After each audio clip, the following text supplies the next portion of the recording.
আজকে করব আলু দিয়ে রুই পোস্ত। প্রথমে মাছের মধ্যে হলুদ মাখিয়ে নেব।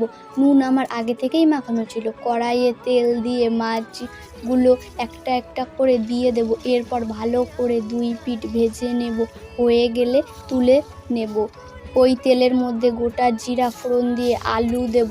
আলু ভালো করে ভাজা হলে লঙ্কা, জিরা, আদা ও হলুদ গুঁড়ো দেবো। একটু কষিয়ে লবণ দেব। এরপর টমেটো সসটাও দিয়ে একটু কষিয়ে নেব। কষানো হলে আমার আগে থেকেই বেটে রাখা পোস্তটা দিয়ে দেব। পোস্তটা দিয়েও একটু ভালো করে কষিয়ে নেব। কষানো হলে এরপর একটু জল দিয়ে কষানো হলে ঝোলের জন্য জল দিয়ে দেব। একটু ফুটে উঠলে একটা একটা করে মাছগুলো দিয়ে দেব। একটু আবার ফুটিয়ে নেব। ভালো করে জলটা টেনে গেলে নামিয়ে নেব। রেডি আমার আলু দিয়ে রুই পোস্ত। কেমন লাগলো ভিডিওটা কমেন্ট করে জানাও।